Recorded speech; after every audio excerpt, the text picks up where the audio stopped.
mystery. This is coming from Romans 9, verse 27 through 33. And it says in 27, Isaiah, also cries concerning Israel, though the number of the children of Israel be as the sand of the sea, a remnant shall be saved. For he will finish the work and cut it short in righteousness, because a short work will the Lord make upon the earth. So what does that mean? When he's making the vessels of honor versus the vessels of dishonor, there's not going to be many vessels of honor. Why? Because although he may make many vessels, there's many people who could mismanage that vessel. Like when you're dating someone and they hurt you so much, you go to drinking, you go to drugs, you go to sexual abuse, you abuse yourself as a person. All these things could happen easily, simply by someone mishandling the vessel that God has created. So that's why you have to be careful. Your environment, who you entertain, what you entertain, and just the people you hang out with. They have greater influence than you could imagine. Although you may not do what they do at that very moment in time, you could still think about it and say, well, I wonder how it would have felt. I wonder how it would have been. It seemed like they enjoyed it. And soon enough, if you think that way, then it's only a moment in time before you start acting that way. It says in 29, and as Isaiah said before, except the Lord of Sabaoth had left us a seed, we have been as Sodom and been made like unto Gomorrah. So there's a seed of righteousness, a seed of faith. When you think about a seed, you plant a seed and the seed grows. But before it grows, you plant it and you keep it in the dirt. And the dirt is dark. Sometimes it's cold. Sometimes it doesn't get enough water. Sometimes there's creatures all in the dirt. And so it's alone.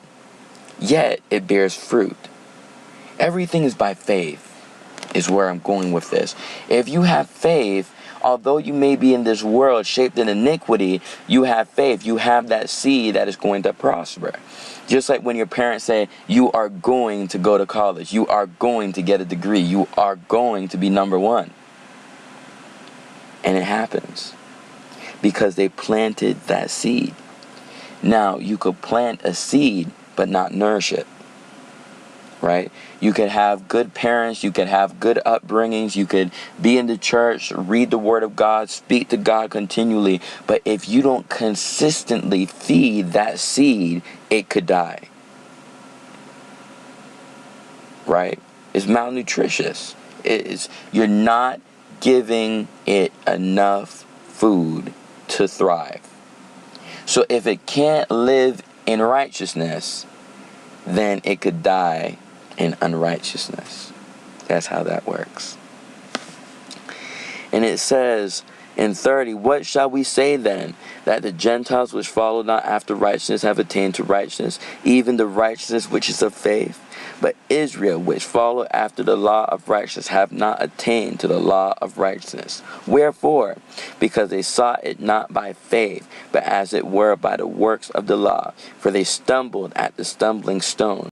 As it is written, behold, I lay in Sion a stumbling stone, and rock of offense, and whosoever believeth on him shall not be ashamed.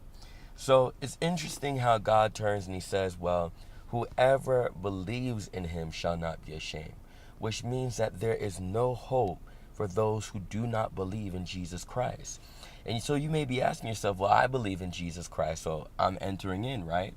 Well, what will make you believe? Or if you're looking from the perspective of someone else, what would a believer look like? How would a believer speak? How would a believer carry themselves? They're not going to have the same conversation as everyone else. So these are little things you have to chasten yourself, lest you be judged or someone turns around and wants to condemn you for your actions. You don't want to wait for that time. You want to be proactive. You want to look into the mirror, which is the Word of God, and you want to find exactly where you're making mistakes, and then ask God for the strength and the wisdom to fix those mistakes. So You see, when you have faith in something that is not in God, like you believe you've done great works or you believe you're a great person, that's works. Okay, if you amount that up to what Jesus Christ has done, it means absolutely nothing. He died for the whole world that they could have life and have it more abundantly. So in that game of work, you will never win. But in the rules of mercy and love, God will always be able to forgive you.